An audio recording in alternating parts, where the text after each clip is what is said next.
No, no, no, no, no, no, no. Oh, no. What? Allow me to play devil's advocate. You want smoke? I'll bring the matches. When it comes to pop culture and fun, we're the whole meal. Man, that was one hell of an art department, wasn't it? Yo, Why? Martin Luther Sting. Who was that? Why did they give him those lips? When did he make that face? That's like one of those faces that you get out of like something if you like freeze someone in the middle of a speech where they're like, and then they painted that, you know? Right. That's what TMZ does to all celebrities. They always get you in the middle of talking, so you always look like an idiot, like a jerk. Yeah. Like, You can't tell if they're like, saying something nice or congratulatory or about to spit at the camera. Yo. You never know. You never But know. also, this is kind of, man, guys, it's messed up. There's a small trend of people messing up Martin Luther King Jr. Like, you remember that one? There was that park statue that kind of looks like. Do y'all know the one I'm talking about? From like 3 years ago or something, Yeah. right? Yeah, I forgot what the emotion was, but it definitely looked like something was freed at last. And it wasn't Very suspect. wasn't Very the people. suspect. and then when they started using his photos for like MLK Day, like club nights or strip nights, Oh, no. a strip club, they'd have No. pictures of him, and it was just like, oh. They had him look like he was the king of bottle service.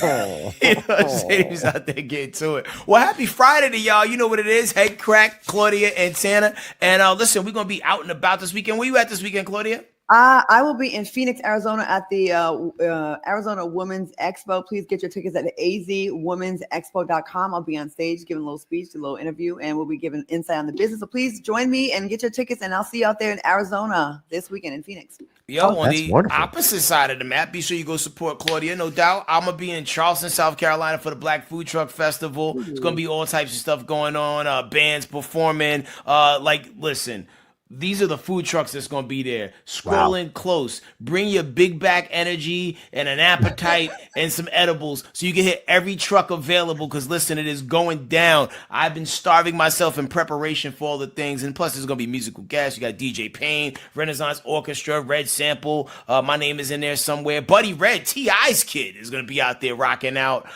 It goes on and on. It's my fourth year, being a part of it and hosting it. And it's always, such a great environment to be in, man. So shout out to everybody at the Black Food Truck Festival. See you there. I love Looks like a food blast. trucks. It's so good. Yeah. They should be like a food truck con. You know what I mean? Like, This kind of is that. is it? Okay. Yeah, it's very much so that. Man, listen, man, you will have every type of food from all around the world made by black folks with trucks.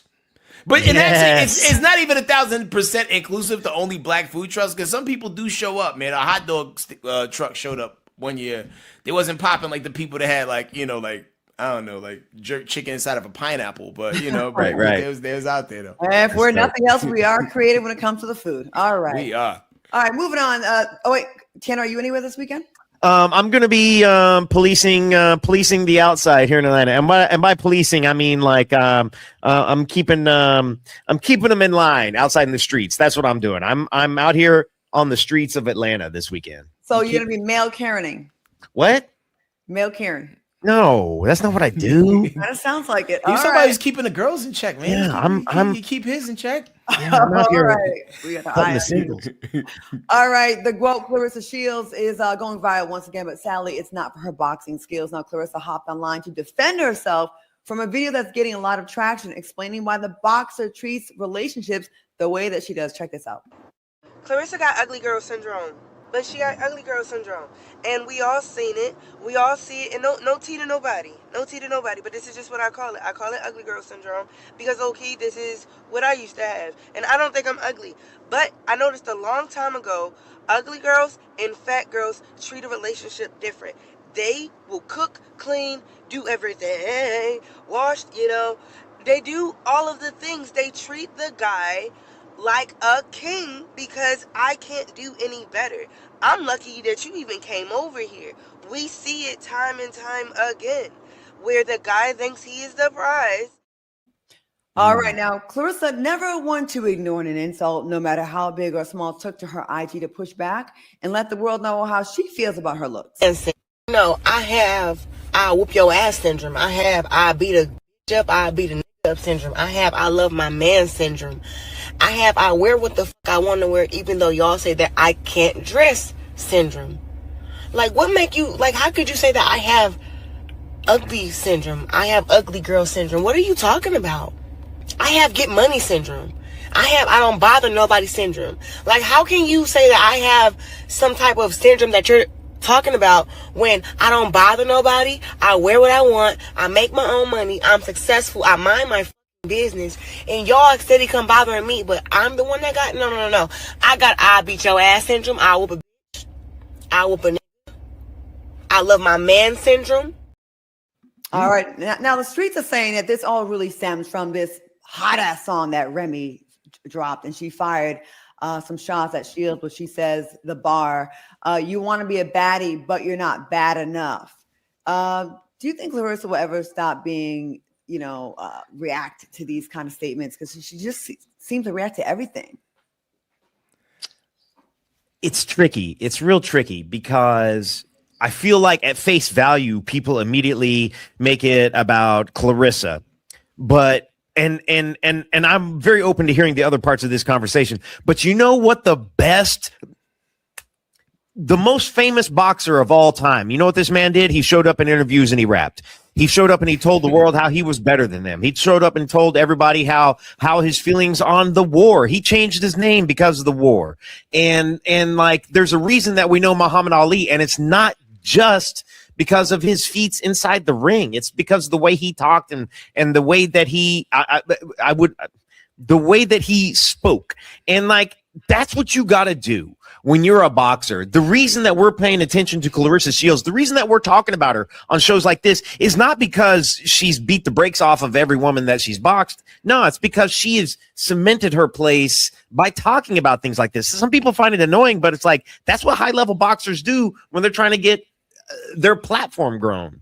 Yeah, but I think on the flip side of this, like, people will use your sore nerve as a guitar string, and they'll pluck the hell out of it. And when they realize that one thing gets to you, they're gonna lean into it. And if you keep responding, you're gonna keep getting leaned into. So it's one of those situations where you're damned if you do, you're damned if you don't. For sure. She should definitely speak up for herself and defend herself, because you can't just let people run with the narrative, because they'll run with it all the way to Mount Olympus.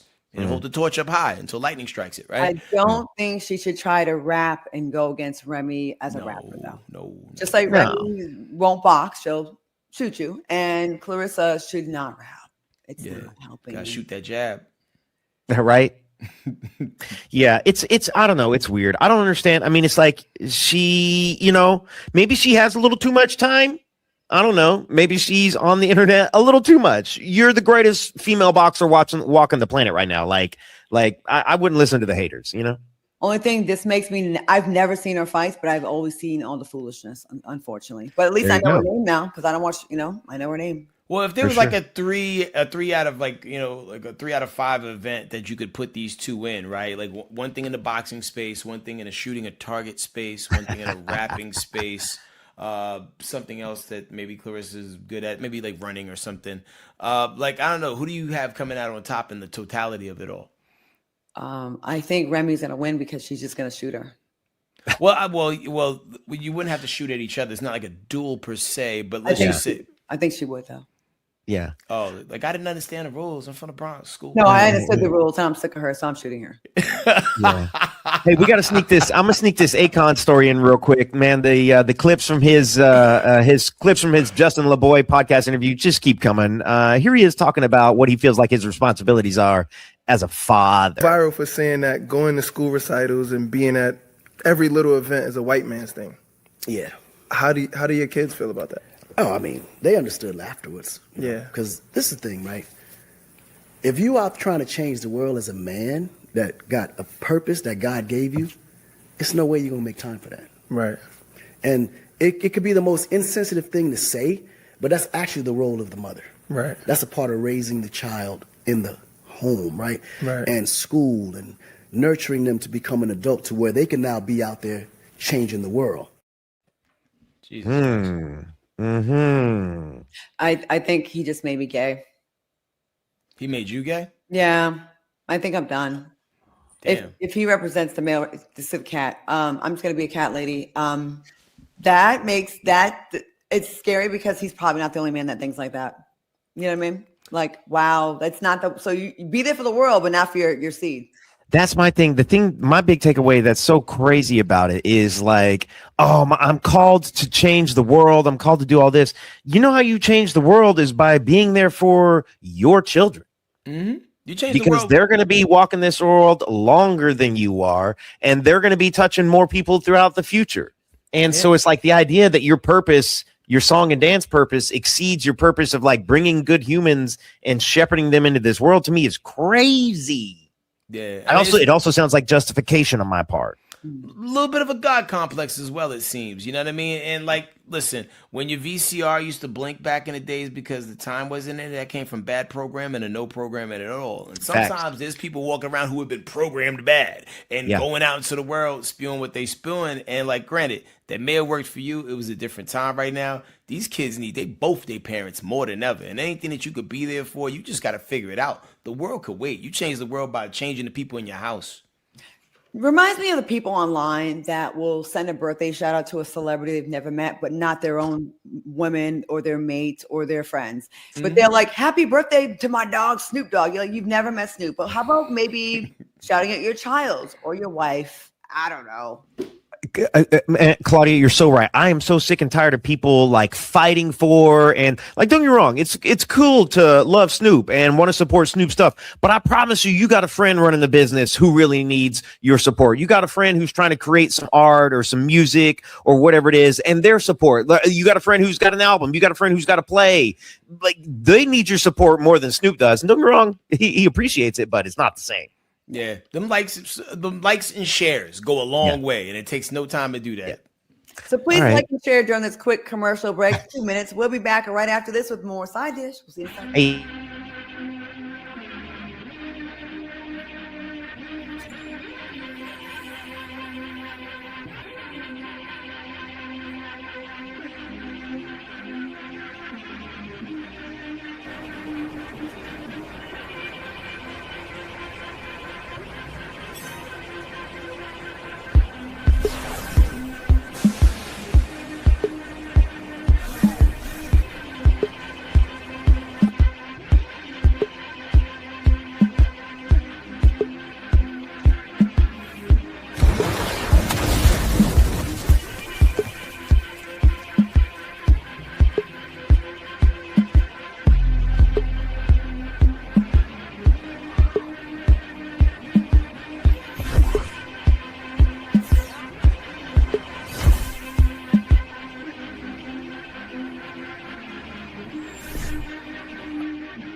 What's up? Welcome back to Side Dish. Oh my gosh, it's been so long since we talked about her. I'm excited to hear what you guys have to think. It appears that Black Hollywood's most notorious man-eater, whoa, here she comes, if you're into my Hall & Oates.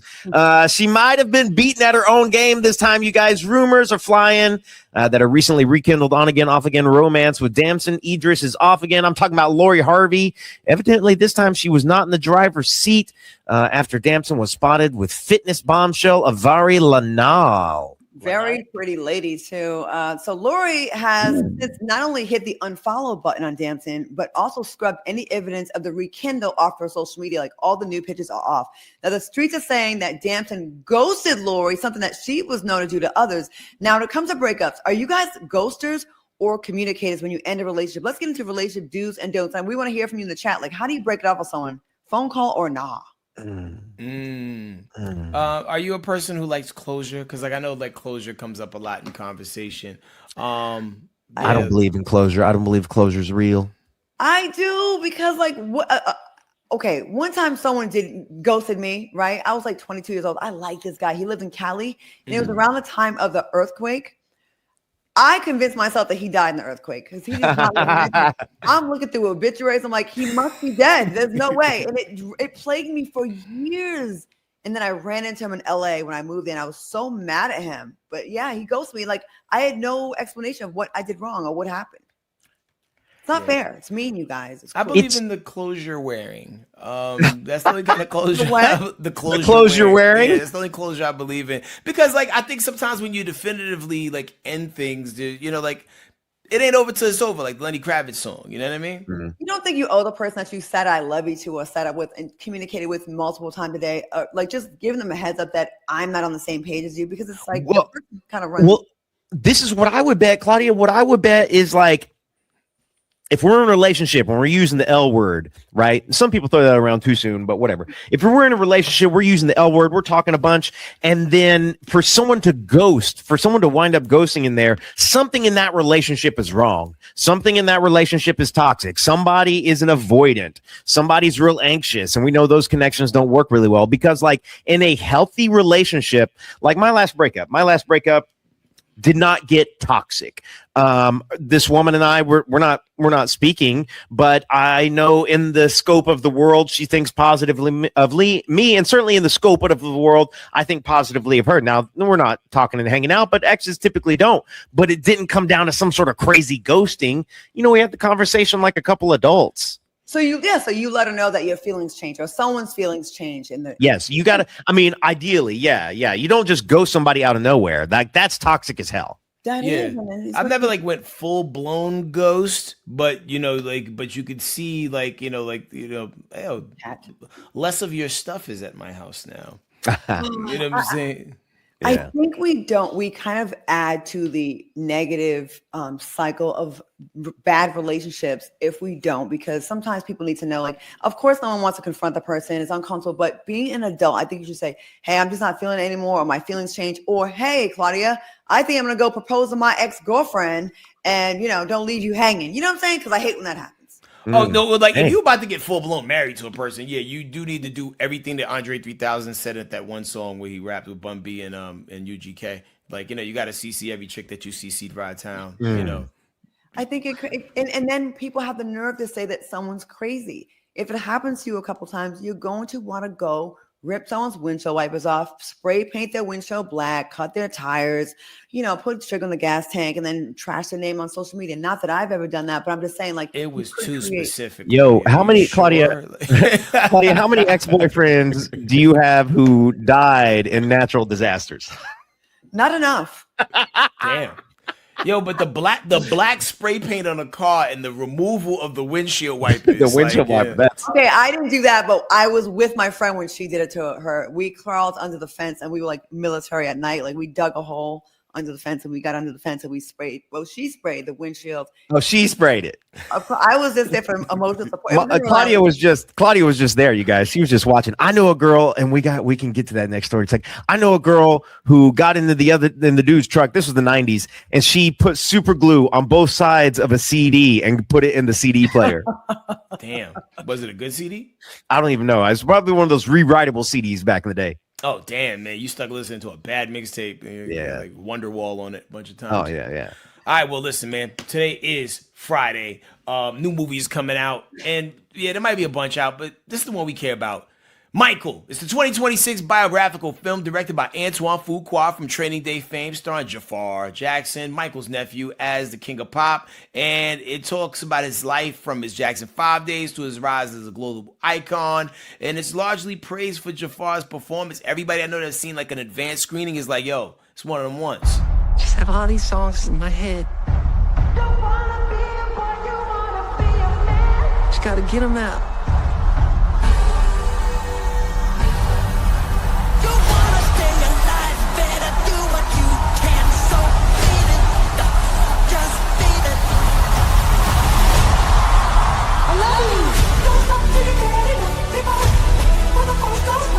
getting started. So you wanna be starting something? There's no one like you. Got to be starting something. This is what I was put on earth to do. And mother always told me. I knew you were different the moment you were born. You let your light shine into the world.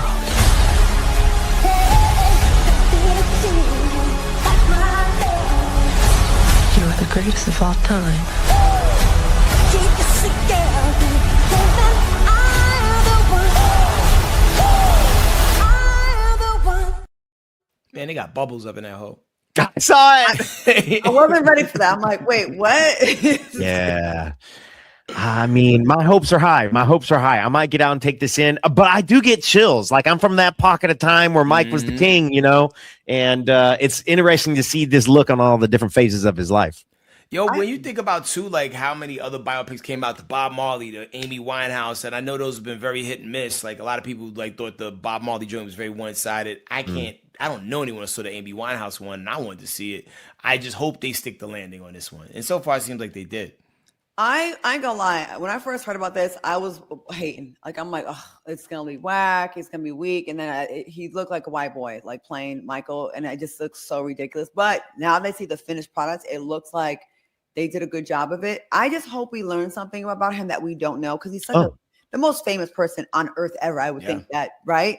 I hope we get some information from the family that, wow, I didn't know that, like to kind of answer some of the whys about Michael Jackson. You know what I mean? Mm-hmm. That's an excellent point. You know, they haven't given away a whole lot of the plot. We've seen some cool visuals, but we don't know the story. Yeah. And they said that there's enough in the can, like they could drop a second movie. And I don't know if they're going to move full speed with that, called Second One Jackson. You know what I'm saying? And then you get the box set.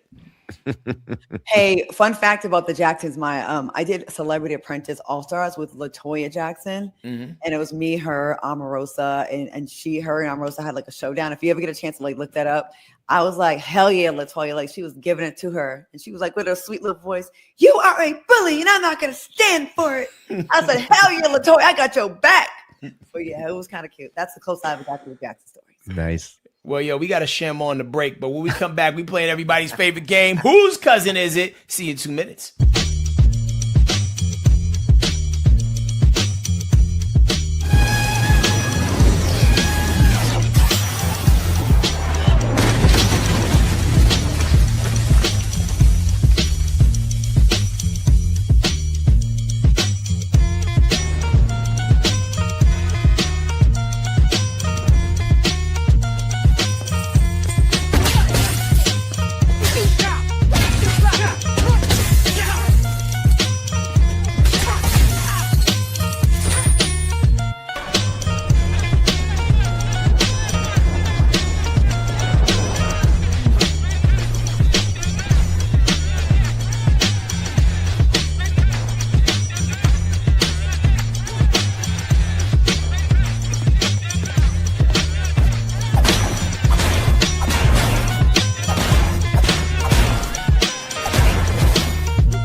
Black Hoodie Power Up.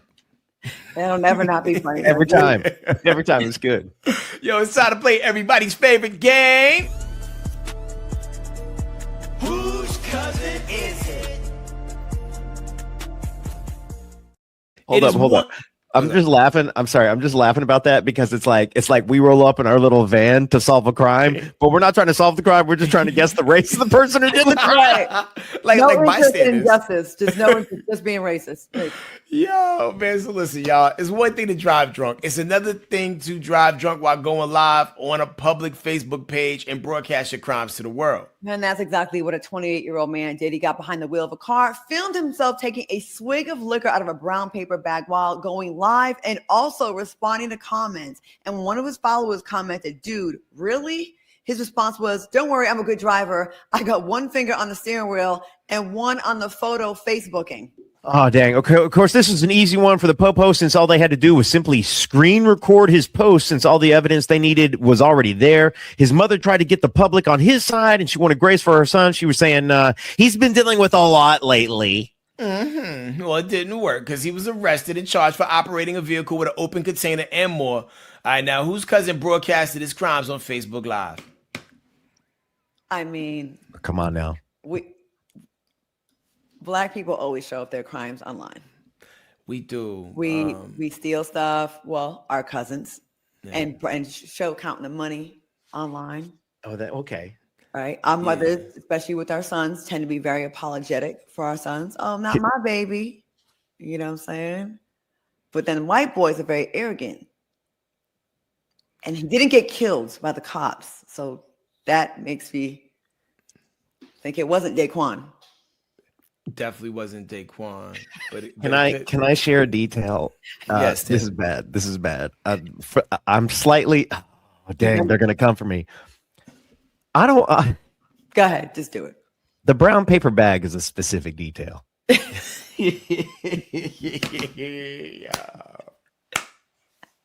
Oh, should we have said that there was like a black and miles in there? Is that what you were going for? That definitely would have solidified it. It definitely would have solidified it. I'm just saying the brown paper bag is like my cousins who drink out of brown paper bags don't have cars or homes to get into. Now, why do you think we have an affinity for the brown paper bag? Why? Because we try to like make it feel like we getting away with something that we shouldn't. Like, no one knows. As much as we like to celebrate the dumb stuff that we're doing in real time, sometimes we also like to feel like we're getting away with something that no one else knows that we're getting away with. So I think it's a mixed bag. I'm gonna do it. I'm gonna do it. I'm gonna say I think it might be your cousin. Okay. And it's been a long time since been a long blamed blacks. We might need a segment where all the time you blame the black. It's probably like there's like 3, and all 3 may be coming up on 4 years of this show. You never blame the blacks. It's so sweet of you. You're such a guy. Yeah. But it's time to play Blame the Blacks. Yo, my cousin's been playing that for 300 years. Yeah. Let's do it. Man, so as we always do at this time, let's move that van. Surprise, surprise. Surprise, surprise. Well, Dustin Ritger with a hard R. but he's got the fade, like the Caesar comb forward. He has black friends. Yeah, he got like platinum hands cuts or something like that. Like that man has a few bars in his back pocket. I guarantee you. And he may have had a black and mild as well. He probably did. Yeah, he probably did. Going out for his boys because he had the. He probably wears Asics. He's got the icon. He's wearing black Air Force Ones. That's for sure. Mm-hmm. Oh yeah, I said Asics, but I meant New Balance, which is more of a DC thing. But he seems like he was like low key understands culture. Like that is a. Have you ever seen any of your cousins, Tanner, with a brown paper bag ever? No, like it's one of those things. Like you'll see my cousin with a brown paper bag, but that cousin is typically permanently outside. If that makes sense, you know what I'm saying? Like you don't see it a lot otherwise. Unhoused. Yeah. Wildlife cousin. Speaking of wildlife, guys, have a good weekend. Claudia, I'm excited. HK, I'm excited. Y'all got some fun stuff going on this weekend. Me too. So when I come back Monday looking fat, don't judge me. I was at a food truck festival. And Tanner, don't mail Karen too much this weekend now. Okay. No, listen, you just play the blacks. You can't have 2 for 2 strikes. You know what I mean? Yo, 2 strikes and I'm out. Like they will have there will be a different Caucasian in here next week. Where's John B? What's my man? The thick guy, not Alan Thicke, that he's dead. Robin Thicke, ladies and gentlemen. Yeah. Y'all have a great weekend, and we'll see you back here on Monday. Peace and love, y'all. Bye.